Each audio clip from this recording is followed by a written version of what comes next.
Ready. Play.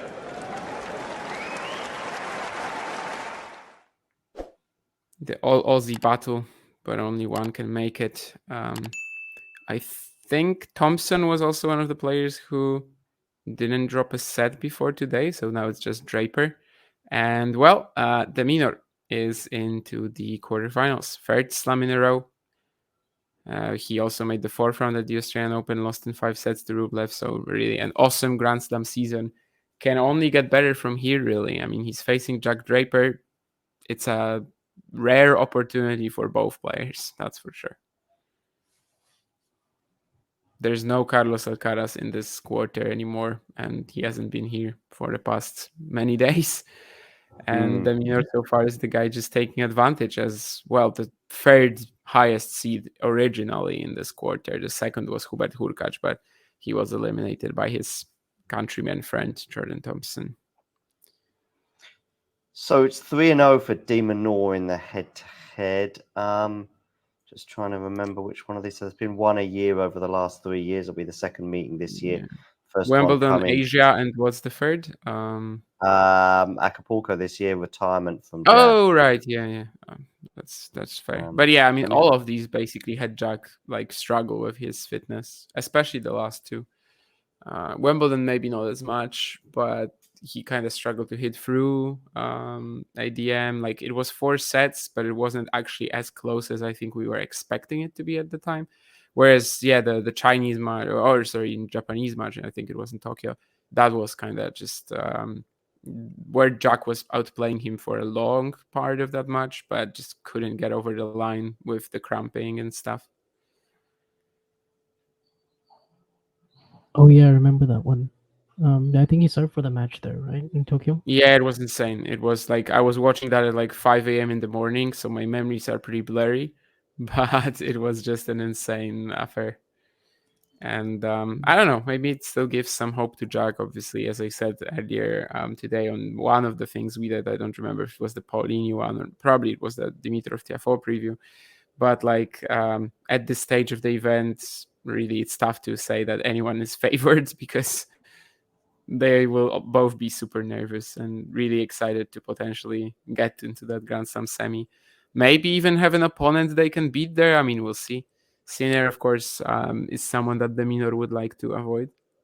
That's for sure. Yeah, right. But yeah, it feels 50-50. I mean, if Jack just serves incredibly and can play as well as he has done so far this tournament, hell of a chance. But Minaur, you would imagine, will make him work for it a lot more than any opponent he's faced so far. I will be very interested to see what the sort of approach to the game is in general for Draper, because it was quoted many times during this summer that Wayne Ferreira is getting like some more aggression out of him, and now Ferreira is gone off the team.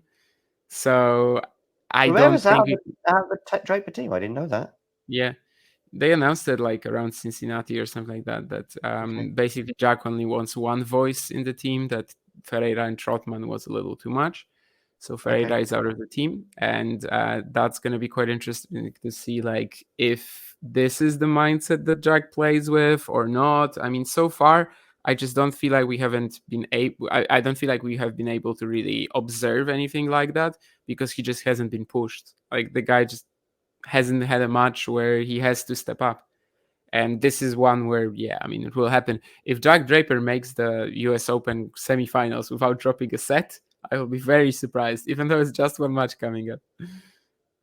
Have you got a thought on this in terms of, are you leaning one way or the other, Vanch? I'm leaning Minaur still. I think based on the matches that I've seen, like he looks pretty healthy and fit. And I feel like he can get the better of Jack, and if it goes 4-5, I definitely like Minaur's chances more. So I would still pick him. I make him like a 60-40 favorite. But Jack has a good chance too. 60-40, yeah. I find it very difficult. I find it difficult to split them in terms of the favorite, and yet, one winning in straight sets, even Jack winning in straight sets, wouldn't make me fall off my chair, just because there could be a point when de Minaur runs out of steam, bearing in mind how little tennis he's played since Wimbledon. I think one doubles match was all he played between Wimbledon and coming into the US Open. That may help him, of course, in terms of other players that have been playing sort of non-stop, although I think there's that stat that, of course, all three medalists from the Olympics at least are all out. Musetti in the medal match, he beat for that bronze medal. Felix, of course, so he was out first round. Yeah, okay, leaning de Minaur. Are you leaning one way or the other, Damien?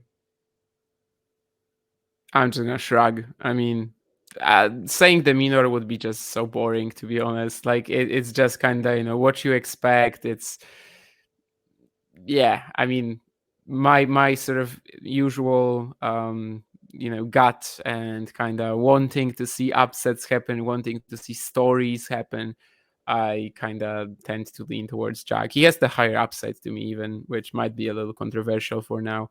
But In his yeah, career, yeah. I can only shrug, really. I really don't know at all.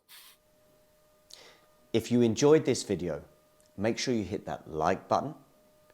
Don't forget to subscribe and click that notification bell so you don't miss out on all things tennis.